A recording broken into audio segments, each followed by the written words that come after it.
Vamos para o capítulo 27. Vamos rapidinho relembrar, para continuar, né? Festo, então, declarou, você apelou para César e para César irá. Que Paulo fala, que Paulo apela para César, né? Que Paulo quer ser julgado por César, porque o julgamento ali estava, contudo, para ser injusto, né?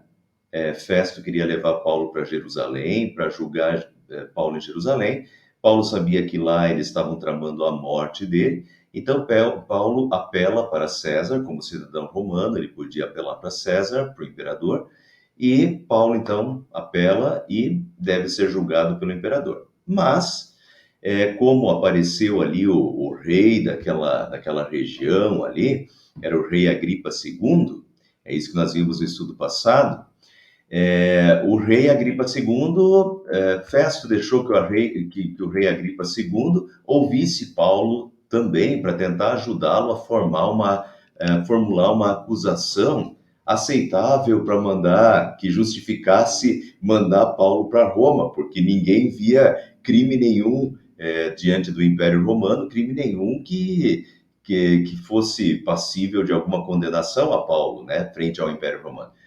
Então, Festo deixou que Agripa II, o rei judeu, que conhecia as leis judaicas, que tinha família judaica, a mulher dele era de família judaica, conhecia os costumes dos judeus, as leis e tudo. Então, Festo pede para Agripa II também ouvir Paulo e ajudar ele a formular uma acusação com a qual ele pudesse mandar Paulo para Roma, né, diante do imperador. Mas daí o resultado foi esse aqui, o rei, no final, o rei se levantou e com ele o governador e Berenice, mulher de Agripa II, como também os que estavam sentados com eles, saindo do salão, comentavam entre si, este homem não fez nada que mereça morte ou prisão. E Agripa disse a Festo, ele poderia ser posto em liberdade se não tivesse apelado para César. Provavelmente isso aqui não ia acontecer, né, que Paulo seria posto em liberdade e tal, eles estão falando isso aqui porque Paulo já apelou para César. Mas, de qualquer forma, eles não veem acusação nenhuma com Paulo. Mas Paulo pediu para ser julgado pelo imperador e Festo tem que, como ele é cidadão romano, Festo tem que mandar Paulo para ser julgado por imperador. Então, Festo agora, Paulo já estava 2 anos preso em Cesareia, né? Quando Félix era o governador, Félix não fez nada com ele, deixou ele preso lá. E daí assumiu o governo Festo, né? E agora Festo vai providenciar a ida de Paulo para Roma para ser julgado pelo imperador. Então agora continua o capítulo 27, o capítulo de hoje. Quando ficou decidido que navegaríamos para a Itália, né? Então agora eles vão para Itália, Roma, onde vivia o imperador, nessa época era Nero, o imperador, né? Então, quando ficou decidido que navegaríamos para a Itália. Então agora a viagem, na verdade eles não estão aqui em Jerusalém, né? Eles estão aqui em Cesareia. Mas então fica decidido, depois de 2 anos que Paulo já está preso ali em Cesareia, agora fica decidido que eles vão para Roma, que navegariam para a Itália. Preso, né, pessoal? Pelo menos Paulo. Interessante aqui é o navegaríamos, porque quem está escrevendo Atos dos Apóstolos é Lucas. Então Lucas se inclui. E ele acompanhou Paulo. Vocês vão ver, Lucas relata a viagem com riqueza de detalhes. Tem muita gente que fala assim que Lucas era meio que vislumbrado por descrever detalhes de lugares e tal. E isso, quando os historiadores falam sobre Lucas nesse sentido, de que ele era vislumbrado por datas, por lugares, por descrever lugares.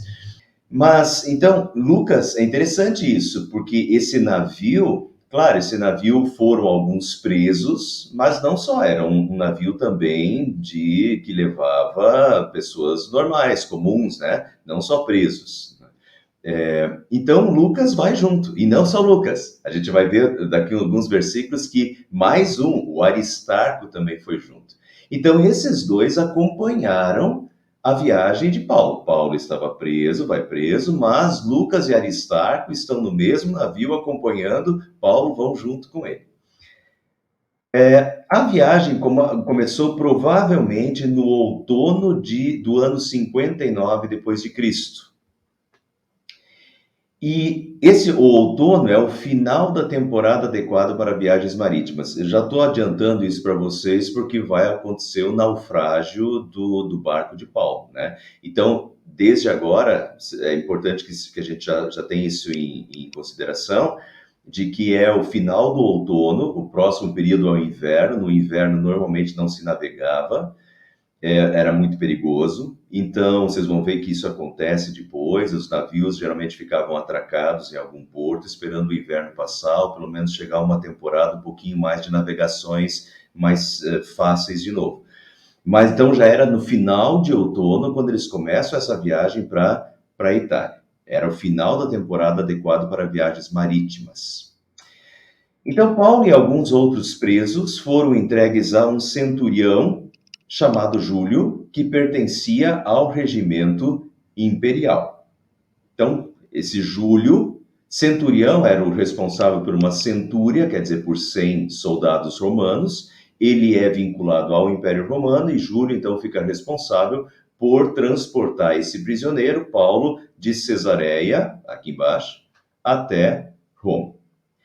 E então Lucas diz: embarcamos num navio Adramítio, que estava de partida para alguns lugares da província da Ásia. Vamos ver esse negócio aqui.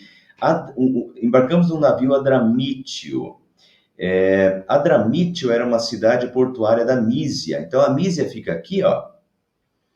E Adramítio era um porto, né, uma cidade portuária aqui. Então eles pegam a princípio eles vão trocar de navio depois, mas a princípio eles pegam esse navio aqui em Cesareia, que vai para essa região aqui da Ásia Menor, né, que está indo em direção à Mísia. E saímos ao mar, estando conosco Aristarco, um macedônio da Tessalônica. Veja então, Paulo está indo preso, mas além de Paulo, Lucas vai junto. E além de Lucas, vai mais um cristão ainda, um companheiro, que é Aristarco. E diz aqui que Aristarco era um macedônio da Tessalônica. Aqui a gente já viu isso na segunda e na terceira viagem, né? A Macedônia aqui em cima, já é Grécia, né? Aqui, por aqui está Filipos, Tessalônica fica mais ou menos aqui, né? Quando Paulo chegou na segunda viagem. Então, esse Aristarco é natural da Macedônia, aqui de Tessalônica, que fica aqui. Veja como esse Aristarco já apareceu antes. Atos 19, 29 diz: a confusão se espalhou pela cidade de Éfeso, quando Paulo lá confrontou aqueles artífices que faziam pequenos santuários lá da deusa Diana dos Efésios. E Paulo mexeu com esses artífices, né? Na verdade, não mexeu com eles. Paulo está pregando sobre Cristo e eles estão com medo de perder a fonte, né, de negócios deles, porque eles vendiam aqueles nichos da Diana, que era a deusa dos Efésios. E daí toda a cidade se revoltou, foram lá para aquele enorme teatro, né? Então a confusão se espalhou pela cidade de Éfeso e todos juntos foram correndo para o teatro, arrastando consigo os macedônios Gaio e Aristarco, companheiros de Paulo. Então, esse Aristarco que vai junto com Paulo agora para Roma, né? É esse Aristarco aqui que em Éfeso já tinha sido arrastado lá para dentro do teatro, né? E que estavam furiosos querendo matar o Gaio e Aristarco. Então, não é a primeira vez que Aristarco já acompanha Paulo e acompanha Paulo de perto nas suas viagens, né? E agora se dispõe a ir para Roma, Paulo preso, e Aristarco e Lucas vão junto com ele, dando esse apoio, né? E isso é interessante, pessoal, porque é importante ver que Deus não deixou Paulo sozinho. Em nenhuma viagem missionária, Paulo estava sozinho. Em todas as viagens missionárias, Paulo estava acompanhado. Notem que quando Jesus mandou os discípulos saírem em missão, diz a Bíblia que Jesus mandou eles sair de 2 em 2. Não foi de 1 em 1, de 2 em 2. É como se né, um apoiasse o outro. E Deus sempre dá esse apoio, não sozinho, mas em conjunto, né, e com o apoio de outros irmãos na fé. E aqui é interessante ver que Deus não deixou Paulo sozinho, ele sempre estava acompanhado de irmãos da fé e companheiros de jornada e também companheiros de cruz, né? Como era importante isso, que um pudesse apoiar o outro, e como Paulo precisa de apoio. Vocês vão ver no final dessa viagem, como Paulo fica feliz quando os cristãos de Roma, eles saem da cidade e vão receber Paulo antes, quando Paulo ainda está indo para Roma, já por terra, né? Os cristãos saem da cidade e diz que Paulo, isso motivou Paulo, né? Então, é importante essa questão da motivação de um cristão e de um irmão motivar o outro, de a gente não andar sozinhos, né? Continuando, no dia seguinte, ancoramos em Sidom. Então, Tiro e Sidom, Jesus fala sobre Tiro e Sidom, né? Então, ancoramos em Sidom. E Júlio, o centurião, num gesto de bondade para com Paulo, permitiu-lhe que fosse ao encontro dos seus amigos, para que esses suprissem as suas necessidades. Então, o Júlio deixou Paulo descer do barco e ir visitar os cristãos de Sidom, provavelmente para que suprissem as suas necessidades. Paulo deve ter buscado ajuda financeira junto aos irmãos da cidade de Sidom. Embora Paulo estivesse preso, Lucas e Aristarco estão indo juntos, dando apoio. Em Roma, depois, Paulo vai ficar numa prisão doméstica, na qual provavelmente ele mesmo pagava o seu próprio aluguel da casa em Roma. Então, de qualquer forma, o centurião permitiu que Paulo descesse em Sidom e fizesse contato com os irmãos da fé daquela cidade ali, buscando ajuda, né? Como é que diz aqui? Suprissem, para que esses suprissem as suas necessidades. Quando partimos de Sidom, então, de Sidom, passamos ao norte de Chipre, porque os ventos nos eram contrários. Então, note o seguinte, deixa eu ver se eu explico isso aqui, ainda não. Na verdade, de Sidom, eles estão indo para Roma. Não tinha necessidade de passar por aqui. O caminho seria aqui, reto, porque depois a gente vai ver que eles passavam por aqui para subir lá para Roma.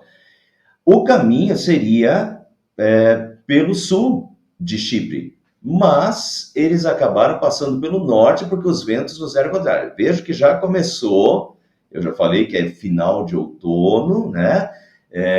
Mas já começaram esses ventos contrários aí desde o início da viagem, tá? Então, em vez de eles passarem por aqui, eles já têm que passar, né, por trás da ilha de Chipre aqui por causa dos ventos contrários. Tendo atravessado o mar aberto ao longo da Cilícia e da Panfilha, ancoramos em Mirra, na Lícia. Então, troquei de mapa aqui, porque isso aqui traz a Cilícia. A Cilícia era o local de nascimento de Paulo, né? Paulo era de Tarso, Tarso ficava aqui assim, mais ou menos, Tarso na Cilícia. A Panfilha, está bem fraquinho aqui, mas é essa região aqui da Panfilha, que é a região da primeira viagem missionária, Listra, Derbe, Icônio, né? Então, eles passaram por mar, pela Cilícia Panfilha, e atracaram em Mirra. Agora eu vou trocar o mapa, porque aqui fica um pouquinho mais visível. Mirra, que fica na região da Lícia. Continuando, ali o centurião encontrou um navio alexandrino que estava de partida para a Itália e nele nos fez embarcar. Então agora tem uma troca de navio. Esse primeiro navio, ele ia aqui, era um navio mais costeiro, não um navio de alto mar, um navio mais costeiro que estava indo aqui para Adramítio, né, na Mísia. Agora, em Mirra, eles fazem uma baldeação, né? E pegam agora um grande navio. E aqui diz que o centurião encontrou um navio alexandrino. Coloquei esse mapa aqui para vocês olharem aqui, ó. Mirra para Alexandria fica praticamente numa linha reta. Alexandria está no Egito, aqui, ó, no delta do Nilo, uma das regiões mais férteis do mundo. E provavelmente o que aconteceu, veja aqui, encontrou um navio alexandrino que estava de partida para a Itália. Pelo que tudo indica, esse navio era um navio de grãos, e depois vocês vão ver lá que eles vão jogar o trigo no mar. Então, provavelmente era um navio de grãos da Alexandria, que tinha passado por Mirra para pegar tripulantes e então ir para Roma. Então, provavelmente esse navio aí estava cheio de, vindo de Alexandria, provavelmente o navio estava carregado de grãos. Era um navio, esses navios eram grandes, aproximadamente 31 metros, né?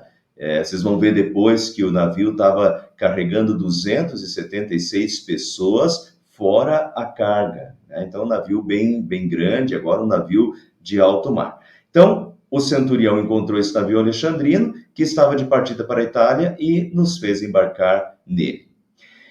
Navegamos vagarosamente por muitos dias e tivemos dificuldade para chegar a Cnido. Agora vejam, de Mirra está aqui, Cnido está aqui.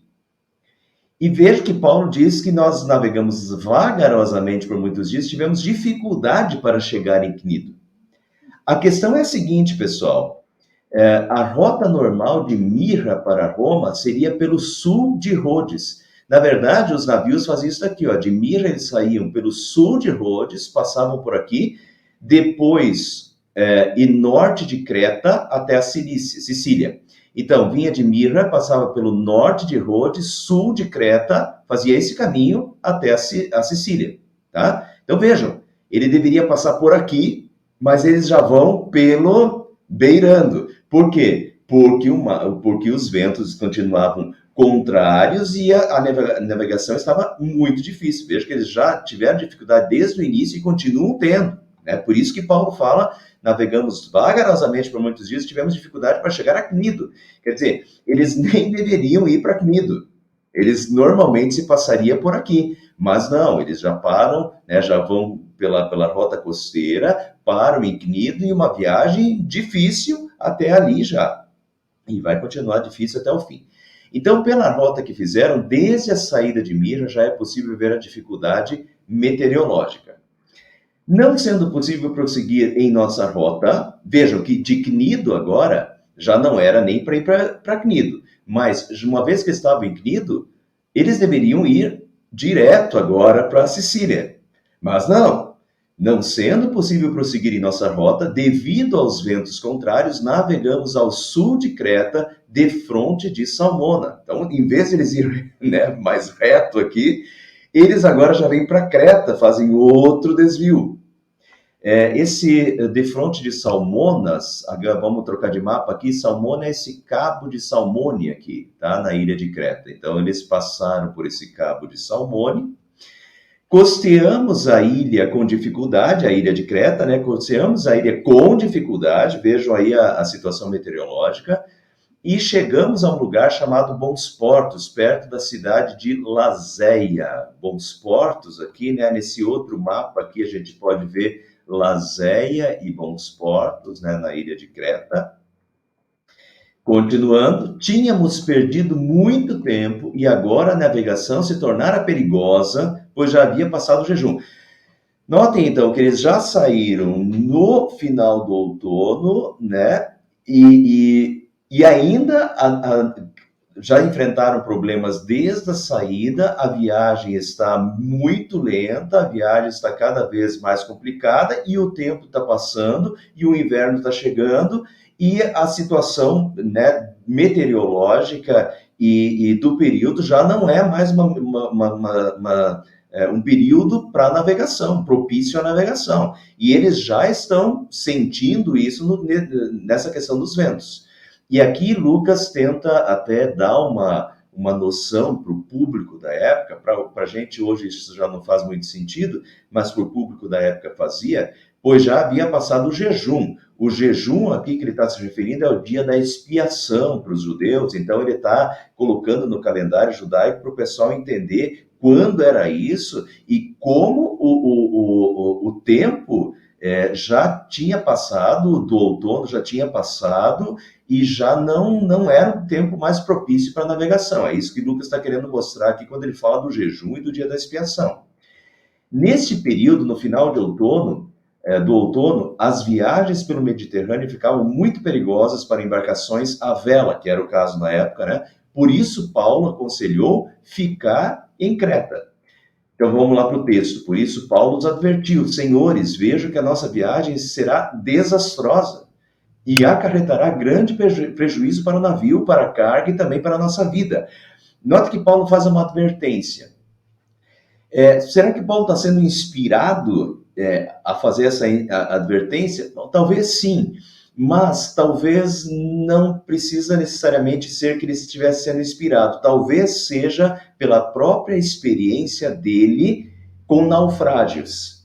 Notem o que ele fala em 2 Coríntios 11, 25 e 26. Provavelmente Paulo estava falando por experiência própria. Em 2 Coríntios ele fala: 3 vezes sofri naufrágio. Passei uma noite e um dia exposto à fúria do mar. Estive continuamente viajando de uma parte para outra e enfrentei perigos no mar. A segunda carta aos Coríntios foi escrita provavelmente na terceira viagem missionária, ou seja, antes. O que Paulo está falando em 2 Coríntios aconteceu antes. Então, antes dessa viagem para Roma, ele não está falando da viagem de Roma. Ele já tinha sofrido 3 naufrágios, 3 vezes sofrido. Então, Paulo era experiente com naufrágios, né? 3 vezes sofri naufrágio, passei uma noite e um dia exposto à fúria do mar. Diferente de agora, e já vou antecipar para vocês, agora ele vai bater o recorde. Porque esse naufrágio agora, na ida para Roma, eles vão ficar 14 dias. 14 dias no mar aberto, no meio da tempestade. Então aqui, Paulo já tinha sofrido 3 naufrágios, passei uma noite, um dia exposto ao fúria do mar, e estive continuamente viajando de uma parte para outra, enfrentei perigos no mar. Então, talvez o que Paulo estava comentando aqui é pela experiência de vida pessoal dele, dos 3 naufrágios que ele já tinha passado, ele está aconselhando tanto o comandante do navio quanto o centurião a não sair nessa época do ano e com essas condições meteorológicas, né? E ele está coberto de razão, não vai dar outra, né? A coisa vai ficar preta aqui. Mas o centurião, em vez de ouvir o que Paulo falava, seguiu o conselho do piloto e do dono do navio. Por incrível que pareça, os mais experientes, né, que era o piloto e o dono do navio, erraram e quiseram seguir viagem. Na verdade, parece que eles não queriam, a intenção não é seguir viagem até a Sicília. A intenção é outra, é chegar mais ou menos na ponta aqui de Creta. Vejam, visto que o porto não era próprio para passar o inverno, esse porto aqui dos bons portos, a maioria decidiu que deveríamos continuar navegando. Então, a maioria decidiu continuar navegando porque esse porto de bons portos ali não era bom para passar o inverno. Vejam, passar o inverno. Agora eles iam ficar ali até a situação meteorológica melhorar, né? E isso significava passar boa parte do inverno ali atracado. Então, com a esperança de alcançar Fenice ficava na ponta da ilha de Creta, aqui assim, e ali passar o inverno. Este era um porto de Creta que dava para o sudoeste e o noroeste. Então aqui eles teriam um bom porto para atracar, para ficar no inverno, e depois, né, desse ponto aqui, eles estariam, né, num bom ponto para seguir viagem para Sicília quando o tempo permitisse. Então, Paulo tinha dito: olha, vamos ficar por aqui porque o negócio está feio. E eles, não vamos seguir viagem lá, aquele porto de Fenícia é melhor, vamos passar o inverno lá. Seguiram viagem. Muito bem.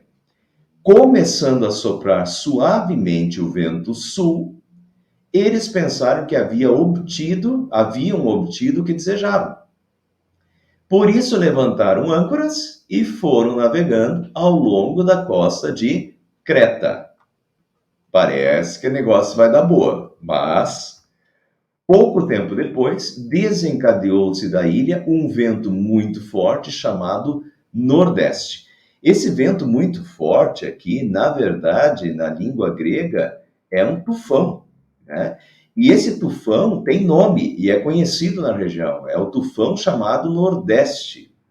Esse tufão Nordeste é conhecido e temido na região. Forma-se pelo encontro de correntes de ar opostas, gerando redemoinhos.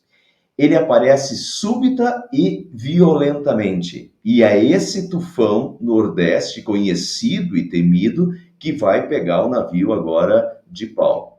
O navio, então, foi arrastado pela tempestade sem poder resistir ao vento. Assim, cessamos as manobras e ficamos à deriva. Tá? Já começou. Passando ao sul de uma pequena ilha chamada Clauda, foi com dificuldade que conseguimos recolher o barco salva-vidas. Então, por que foi difícil recolher? Porque o barco salva-vidas já estava cheio de água e já foi difícil recolher e colocar o barco salva-vidas para cima de novo, né? Do barco. Então, o negócio já está feio. Levantando, lançaram mão de todos os meios para reforçar o navio com cordas. Então, vamos lá, vamos pensar, vamos voltar. É um navio a velas, né?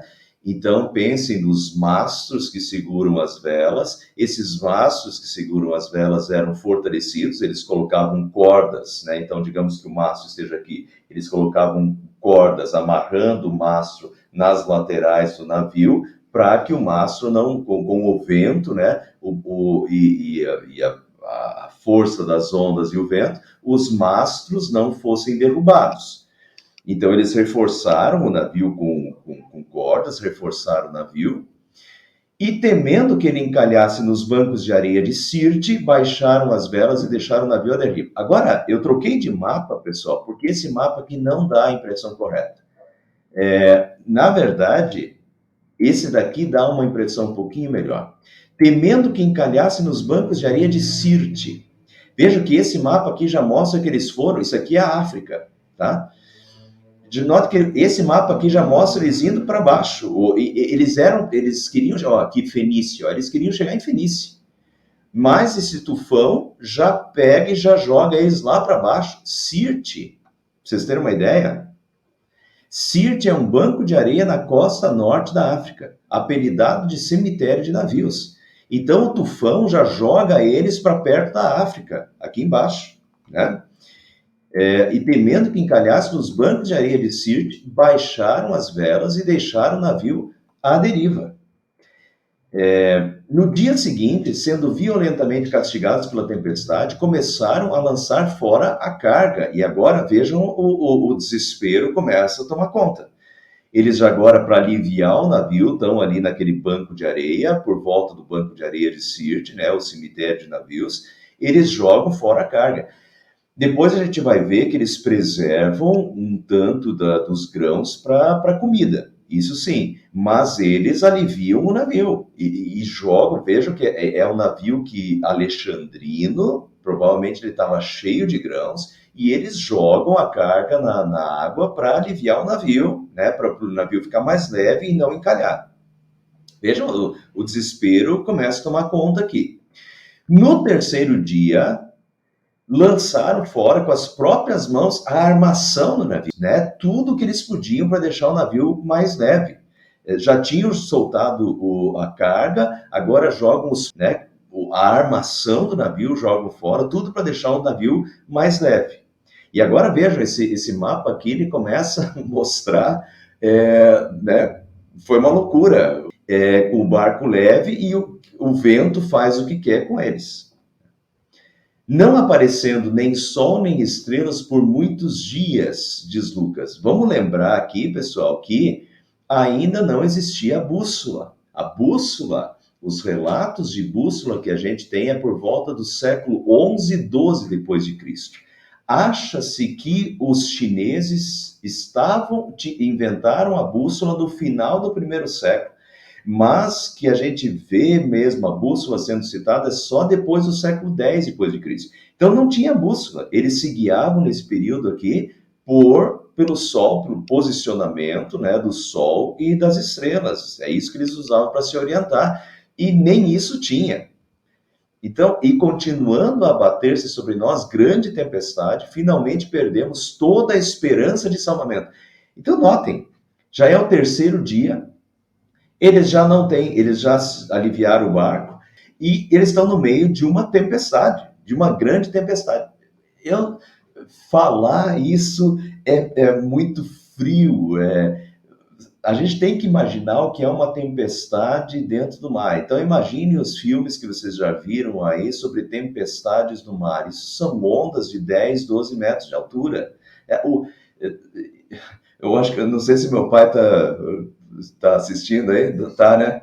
É, eu fui pescar com meu pai algumas vezes dentro do mar e até mais na Bahia do que no mar. Olha, quando o tempo tá bom, as ondas dentro do mar já são de 1,5 metro, mais ou menos. É sempre isso. E quando o mar tá bom. Agora, quando o mar tá ruim, vocês podem imaginar isso, ondas aí de 8, 10 metros de altura no meio de uma tempestade. Ou seja, o que Lucas diz é: perdemos toda a esperança de salvamento. Eles não têm mais esperança de salvamento, né? Estão numa uma situação desesperadora, sem velas, sem orientação, sem poder fazer nada e no meio de ondas gigantescas. Essa é a realidade, né? De Paulo e de todos no navio. Visto que os homens tinham passado muito tempo sem comer, Paulo levantou-se diante deles e disse: os senhores deviam ter aceitado o meu conselho de não partir de Creta, pois assim teriam evitado este dano e prejuízo. Mas agora recomendo-lhes que tenham coragem, pois nenhum de vocês perderá a vida. Provavelmente Paulo não está querendo fazer isso para jogar na cara de ninguém, ou por orgulho, ou por soberba. Ele parece que está fazendo isso para reafirmar e que as pessoas confiassem no que ele tinha a dizer. Apenas o navio será destruído, diz Paulo. Pois, aí agora vem, pois ontem à noite apareceu-me um anjo de Deus a quem pertenço e a quem adoro, dizendo-me: Paulo, não tenha medo. É preciso que você compareça perante César.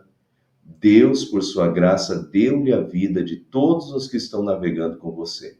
Assim, tenham ânimo, senhores. Creio em Deus que acontecerá do modo como me foi dito. Devemos ser arrastados para alguma ilha. Então diz Paulo, não tenha medo. O que o anjo diz? Paulo, não tenha medo, é preciso que você compareça perante César. Veja, pessoal, está se cumprindo a vontade de Deus. Deus está levando Paulo para Roma. E não é a primeira vez que Deus diz e mostra isso para Paulo.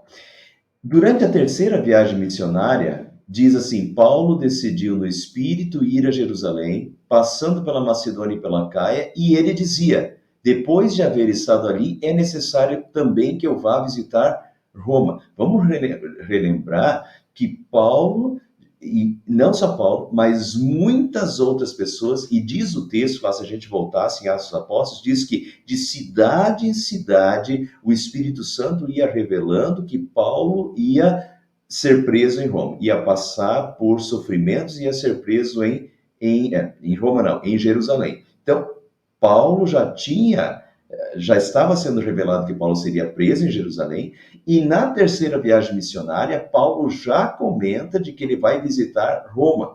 Então, o Espírito Santo também já vai mostrar, já está mostrando para ele que ele vai para Roma.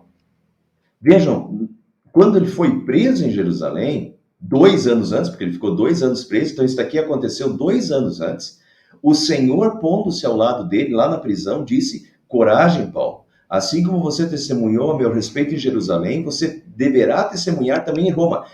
Portanto, pessoal, na terceira viagem missionária, o Espírito Santo já estava revelando para Paulo que ele iria para Roma. Quando Paulo foi preso em Jerusalém, Deus diz: coragem, assim como você testemunhou a respeito de Jerusalém, testemunhar, Deus já está dizendo para Paulo, você vai para Roma. E depois dessa prisão aqui, ele ficou 2 anos preso em Cesareia, e só agora ele está indo para Roma. Mas vejam como lá no passado o Espírito Santo já começa a dizer para Paulo que ele iria para Roma. 2 anos antes, Deus disse, coragem, Paulo, você vai para Roma, você vai testemunhar sobre mim. Ou seja, pessoal, Deus está conduzindo as coisas. Deus está conduzindo as coisas. E Deus está levando Paulo para Roma. Agora, ele está preso, ele foi preso em Jerusalém, ele ficou 2 anos preso em Cesareia, agora ele está no navio, o navio está naufragando, ele está no meio de uma tempestade, está indo preso para Roma, às vezes parece que está tudo dando errado na vida. Mas do ponto de vista divino, tudo está convergindo para os propósitos de Deus. Portanto, fé e fidelidade. Acho que a gente tem que aprender a dizer, eis-me aqui, Senhor, e usa-me. Porque às vezes a gente não sabe o que Deus está fazendo. O que Deus está fazendo através daquelas situações na minha vida. O que Deus está fazendo por mim no meio daquela situação. O que Deus está fazendo pelos outros através daquela situação pela qual está passando. Às vezes, daqui não era nem só Paulo. Era Paulo como instrumento nas mãos de Deus para a salvação de outras pessoas. Mas Deus estava usando da vida de Paulo. E Deus estava levando Paulo para Roma. Então, aparentemente, tudo está dando errado. E às vezes a gente tem que questionar. E às vezes parece que tudo dá errado na vida também. Não é os nossos caminhos, não é os nossos sonhos, não é o que a gente planejou. Mas às vezes é exatamente a vontade de Deus, né? Que está dirigindo a vida e convergindo tudo isso para os propósitos de Deus. Então, a gente tem que orar. A gente pode orar pedindo a libertação, a gente pode orar pedindo força e pedindo que Deus ilumine, mas quando as coisas acontecem na nossa vida, pessoal, a gente também tem que continuar orando, mas tem que abrir os horizontes que às vezes Deus está usando das situações que a gente não gostaria de estar, que a gente não vê a hora de sair, que está tudo dando errado, mas às vezes é ali que Deus está fazendo a luz brilhar, e brilhar através de nós. E nós somos os instrumentos de Deus, como Paulo é um instrumento de Deus, naquela situação, para salvação, para testemunho, né, diante dos imperadores, testemunho de Deus em Roma, mas também para a vida daquelas pessoas naquele navio. E se nós estamos nessa situação, somos filhos de Deus, deixa a luz brilhar, como diz uma música cantada pelo coral lá, né? Deixa a tua luz brilhar, e que a luz brilhe nas trevas, no meio disso tudo, Deus está usando a vida da gente, né? Diga, como Isaías diz, eis-me aqui, Senhor, usa-me.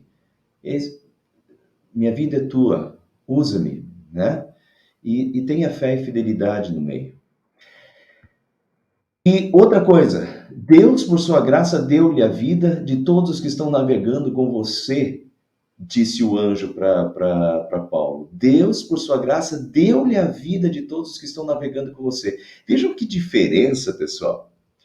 Enquanto Jonas, lá no Antigo Testamento, Jonas, antes de ser engolido pela baleia, João teve aquela visão para ir para Nínive, para ir para Nínive, e João pega o navio e vai para Tarsis. E no meio da viagem, o que aconteceu? No meio da viagem, Jonas dormindo lá no fundo do barco, e aquela tempestade, e os marinheiros achando que o barco ia naufragar, e daí eles tiram sortes para ver quem é o culpado, e a sorte cai justamente em Jonas, e Jonas daí confessa os seus pecados, e diz, olha, Deus me mandou ir para Nínive, eu estou indo para Tarsis, e eles jogam Jonas no mar, e quando eles jogam Jonas no mar, a tempestade se acalma. Então, enquanto Jonas, por sua infidelidade a Deus, era a causa do naufrágio do navio e da perdição da vida dos demais que estavam naquele navio, naquela situação, agora nós temos ao inverso, Paulo, pela sua fidelidade, era a causa da salvação do naufrágio e da salvação da vida de de todas. Podemos tirar alguma lição disso daí? Que pela santificação da nossa vida, muitos sejam salvos e Deus seja glorificado. Que Deus use a nossa vida e que através da nossa vida muitos sejam salvos. Assim como através da vida de Paulo, muitos naquele navio foram salvos pela fidelidade de Paulo, né?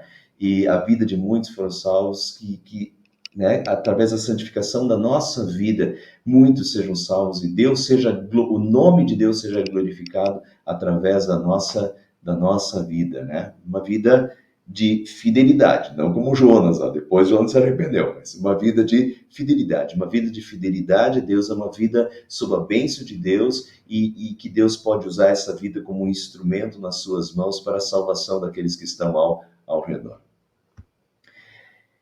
Na 14ª noite, 14 dias, pessoal, na 14ª noite, ainda estávamos sendo levados de um lado para o outro no mar Adriático. E por isso eu botei de novo esse mapa aqui. Esse mapa aqui não é muito visível as coisas, né? Essas letrinhas aqui, mas é o melhor mapa para mostrar a loucura desse navio.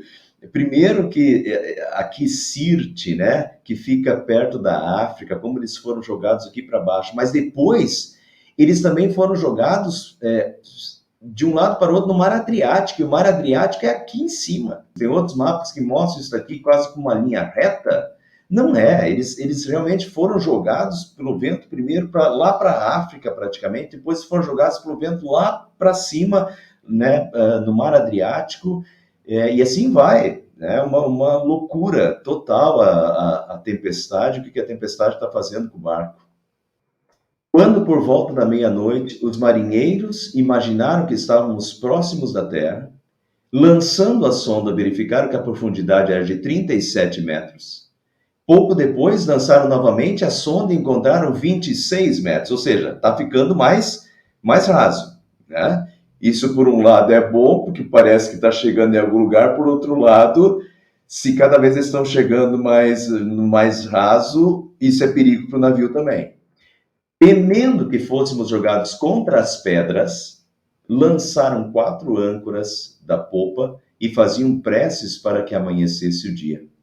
Tentando escapar do navio, os marinheiros baixaram o barco salva-vidas ao mar a pretexto de lançar as âncoras da proa. Estavam mentindo, né? Então, dando como desculpa que eles iam lançar as âncoras lá da proa, eles foram baixando os barcos salva-vidas porque eles queriam eles mesmos escapar e salvar a sua própria vida, né? Então Paulo disse ao centurião e aos soldados: se esses homens não ficarem no navio, vocês não poderão salvar-se. Com isso, os soldados cortaram as cordas que prendiam o barco salva-vidas e deixaram cair. Então, se livraram do barco salva-vidas, mas a tripulação do barco teve que ficar no barco. Vocês vão ver depois que essa tripulação foi importante, porque eles têm que conduzir esse barco de alguma forma, da melhor forma possível, para a praia, né? Vocês vão ver que a tripulação foi importante depois. Então, a conselho de Paulo, de novo, né, experiente com os 3 naufrágios dele, não deixa o centurião deixar a tripulação fugir. Pouco antes do amanhecer, Paulo insistia que todos se alimentassem, dizendo: hoje faz 14 dias que vocês têm estado em vigília constante, sem nada comer. Agora eu os aconselho a comerem algo, pois só assim poderão sobreviver. Nenhum de vocês perderá um fio de cabelo sequer. Veja aí né, como Paulo está fortalecendo a todos. E aqui, ó, faz 14 dias que vocês têm estado em vigília constante. 14 dias nesta angústia de a qualquer momento o navio virar, quebrar e todos morrerem, né? Tem estado em vigília constante. Era risco constante de vida até todo momento, porque era tempestade. 14 dias de tempestade. Então, pessoal, se imaginem a situação, 2 semanas sem folga, né, naquela situação de angústia no mar o tempo todo. Portanto, se Paulo antes fala que ele tinha passado por 3 naufrágios e tinha ficado 1 dia e 1 noite no mar, agora ele bateu o recorde, né, porque ficou 14 dias nessa situação de angústia constante. Mas ele, depois dessa visão do anjo e o que Deus disse para ele começa a fortalecer os demais, né? Erguer a moral da tropa lá, né? Hoje faz 14 dias, vocês têm estado de vigília constante, sem nada comer, agora os aconselho a comerem algo, porque agora eles vão ter que salvar a vida, então eles vão ter que nadar também. Então Paulo aconselha eles a comerem algo, pois só assim poderão sobreviver. Então agora é o momento de restabelecer as forças, porque eles vão ter que nadar até a praia. Nenhum de vocês perderá um fio de cabelo sequer. Tendo dito isso, tomou o pão e deu graças a Deus diante deles. Não é Santa Ceia, tá, pessoal? A Santa Ceia também começa dessa forma aqui, mas aqui não tem o cálice. E aqui o que Paulo está fazendo era comum aos judeus, que era dar graças a Deus pelo alimento. Assim como a gente faz, né? Antes de nos alimentarmos, normalmente a gente faz uma oração e dá graças a Deus pelo alimento. Então o partiu e começou a comer. Todos se reanimaram e também comeram algo. Estavam a bordo 276 pessoas. Veja aí como Lucas é exato nas coisas, nas contagens, nos lugares, né? Depois de terem comido até ficarem satisfeitos, aliviaram o peso do navio, atirando todo o trigo ao mar. Então agora eles jogam todo o resto ao mar. Quando amanheceu, não reconheceram a terra, mas viram uma enseada com uma praia, para onde decidiram conduzir o navio, se fosse possível.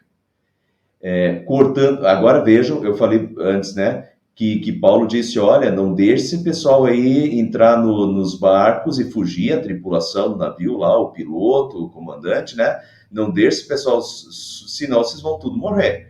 E daí o centurião mandou cortar as cordas do barco, mas a tripulação, o comandante e o piloto ficaram. E agora vejam, ó, quando eles viram a enseada, decidiram conduzir o navio, se fosse possível, e daí eles cortaram as âncoras, né? Aí vem a experiência dos marinheiros. Cortando as âncoras, deixaram-nas no mar, desatando ao mesmo tempo as cordas que prendiam os lemes.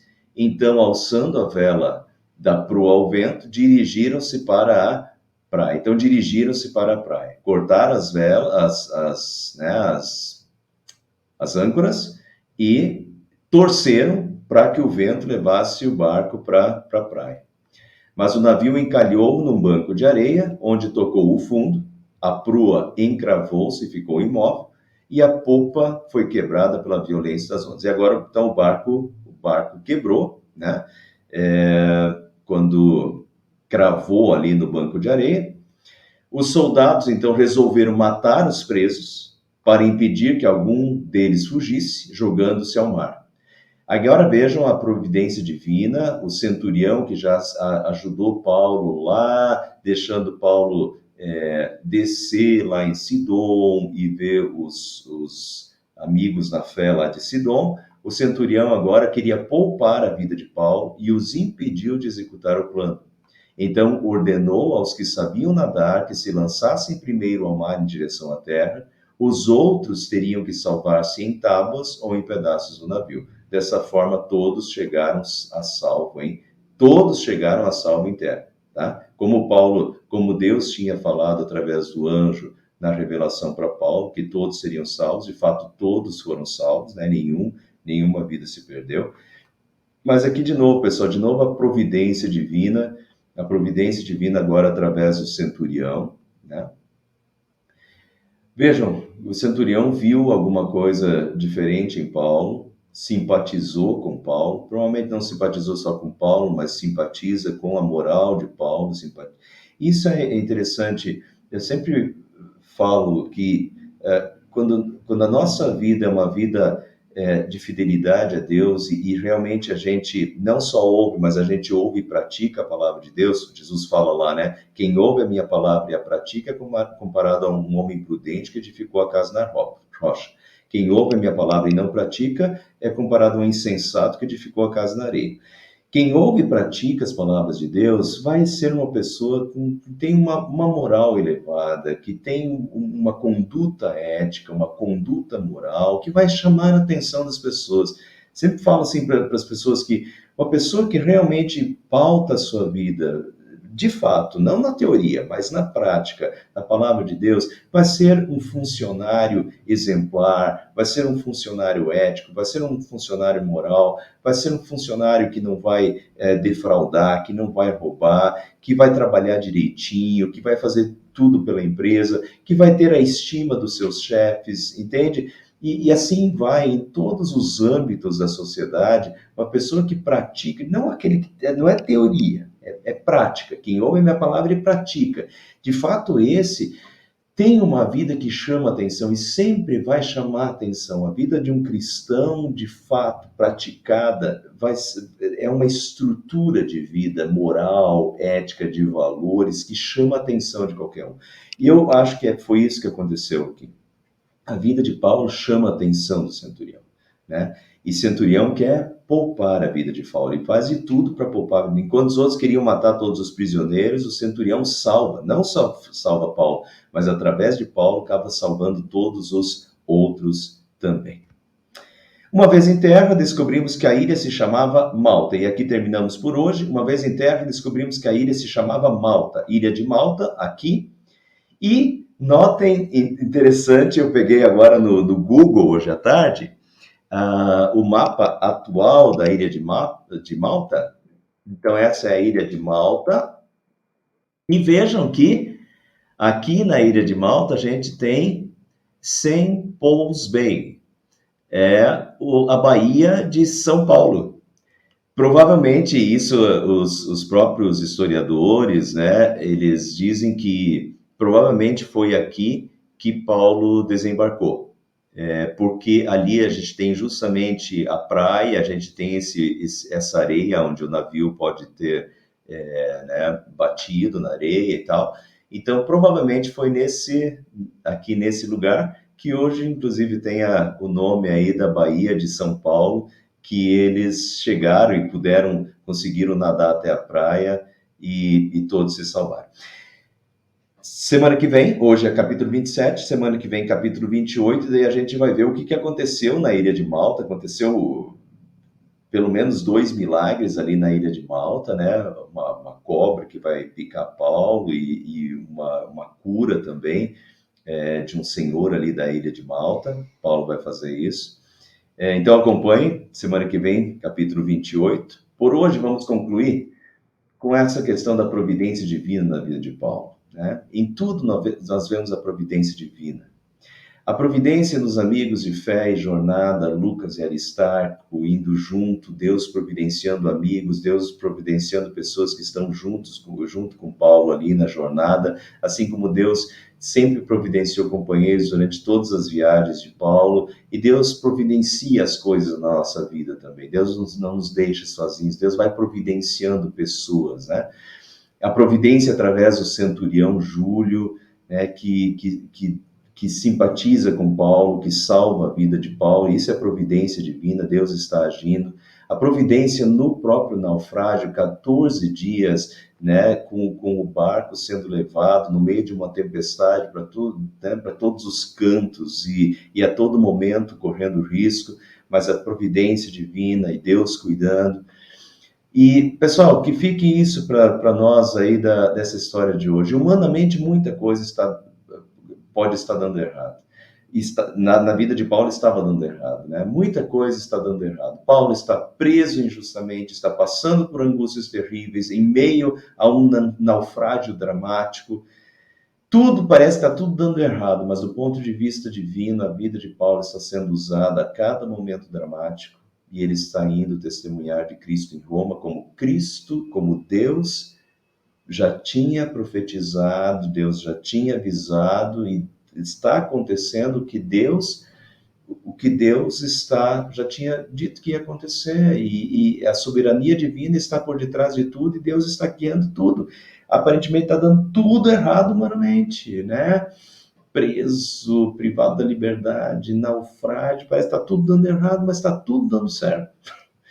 Nas mãos de Deus está tudo dando certo e a gente tem que ter essa ótica também, um pouquinho mais ampliada, que não se trata às vezes só de nós. Um dia, o pessoal aqui de Itararé ainda vai ter, um dia eu quero mostrar isso. Não se trata só de nós, trata-se da glorificação do nome de Deus. E se eu coloco a minha vida à disposição da glorificação do nome de Deus, quer aconteça o que acontecer. Pedro vai ser morto, Paulo vai ser morto, mas os dois vão ser mortos, e assim como todos os outros discípulos, a não ser João, né, e milhares de cristãos, eles são mortos pela causa de Cristo, mas eles dão sua vida para a glória de Deus. E nós vivemos este mundo para a glória de Deus, e que o nome de Deus seja glorificado através de nós, na fartura ou na falta, em tempos bons, em tempos maus, mas o importante é a glória do nome de Deus, não é a glória do meu nome. Não é que eu tenha sucesso, não é que eu me dê bem, não é que eu tenha facilidades, não é que eu tenha saúde. A questão é que o nome de Deus seja glorificado, né? E eis-me aqui, Senhor, aqui está a minha vida. E que Deus use a minha vida para a sua honra e a sua glória. Não, não é para mim, é para Ele. Né? E se o nome dele está sendo glorificado, e o nome dele estava sendo glorificado através dos sofrimentos de Paulo. E às vezes a gente tem que ter um pouquinho essa mente aberta de que às vezes é desta forma também que o nome de Deus está sendo glorificado. E se for dessa forma, eis-me aqui, Senhor, continua me usando em toda e qualquer situação. Amém.